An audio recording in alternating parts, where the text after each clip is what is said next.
All right, he's John Smoltz from Major League Baseball Network. He joins us now. Are you playing golf now, John? Not yet. I'm getting ready to.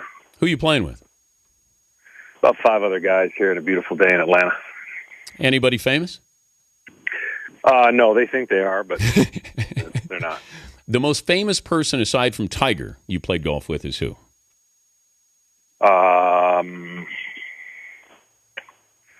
Well, I've gotten a chance to play golf with a lot of, obviously, other golfers, professional golfers, but probably Bill Murray. But Bill is actually a serious golfer at times. Like, I played with him, and I didn't enjoy the round because I thought Bill was going to be Bill from Caddyshack. And I had like a 2-footer for par, and I got ready to pick it up. He goes, "Oh, no. You putted out? I missed the damn thing." He goes, "That's why we put him out." He was very serious. I got 2 stories of famous people now that you brought it up. I played golf with Alice Cooper. First time I ever met Alice Cooper. He's about good. 10 years ago. He's pretty good. Yeah, he was. And he broke the ice on the first green and said, "Listen, say whatever you want. You can say whatever you want to me. I just never want to hear one time, 'Nice putt, Alice.'" I thought it was brilliant. And Bill Murray, when I told him my favorite joke, like everybody would probably do to anybody who's funny, he stone-faced me and said, "In the right hands, that's pretty funny." And put me in my place. All right, let's talk about last night. Let me start with the ball that ricocheted off Pfister's noggin. Have you ever had that happen? I've had it square me up in the collarbone, but never in the. It was a spring training game. There was only 2 innings that I had to pitch, and as the story goes, I was unwilling to let them fix the mound. I just moved over because of the hole that was so bad. So I decided, what's the difference? Carlos Guillen hit a pitch so hard that it knocked me off my feet, and as I was down on the ground, the ball did not leave my body, and I picked it up for the out. And Chipper Jones, as he could only do himself, was peering over me saying, "If you win the Grapefruit ERA crown, I'm going to remember this play." The ball, but I don't know how it didn't break my collarbone, and I don't know. And what happened later was Bobby obviously wanted to take me out of the game. I said, "I can't come out of the game with that being the last throw that I made. I got to face the next hitter." Well, dummy me didn't check who was on deck, and it was Gary Sheffield. So I had to face Gary Sheffield throwing about every pitch away so that he wouldn't come close to hitting a line drive back up the middle. So yeah, I've had that happen. Jim McCarver said last night, maybe we should look at putting helmets on pitchers when they're on the mound. What do you think? No. I mean, that's just, when you think about the percentage of pitchers that have gotten hit, I mean, it may be more vivid lately because of some of the ones like what happened to Oakland, and no, but that's just the percentage is so low. It's not anything other than a pitcher having to be in the right spot at the wrong time at the wrong spot. And I think we all who take the ball and go on the mound never think about getting hit in the head ever. Anyone who does will not be able to pitch. And you just always think about making the play and fielding your position. Some guys, don't even finish in a position where, getting hit in the backside is more of a target for them than anything else. He's John Smoltz, TBS, MLB Network analyst, joining us in the program. How are the Giants up 2-0 here? Well, I before this all started, I never thought that, first of all, when I said that I thought the Giants would win the World Series, I didn't think they were going to do it with 6 elimination games.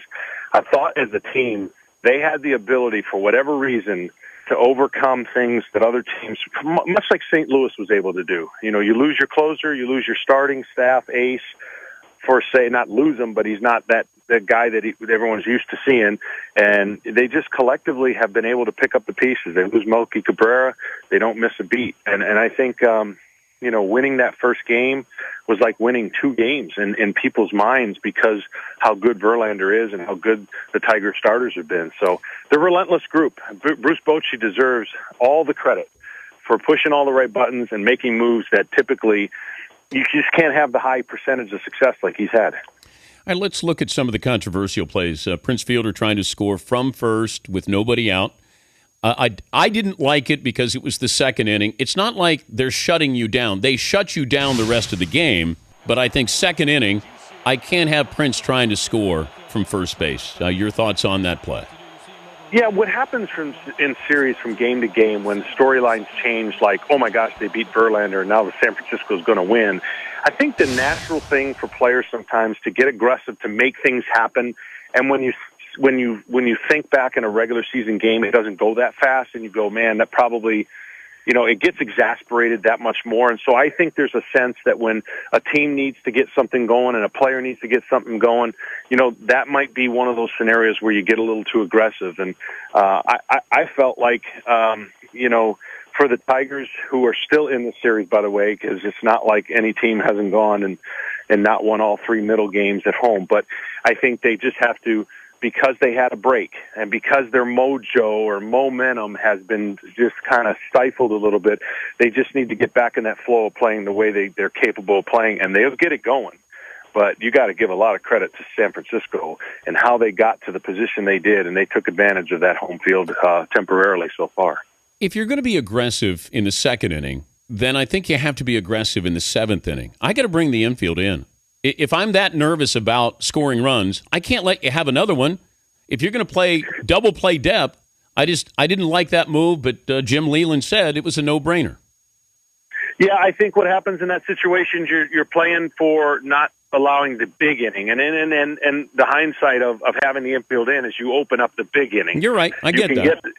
You can get the double play, and you can think, if you don't think your team can score one run, yet alone two runs, that's going to be very difficult to win. And as a manager, you got to believe that your team's going to be capable of scoring two runs. You need two to win.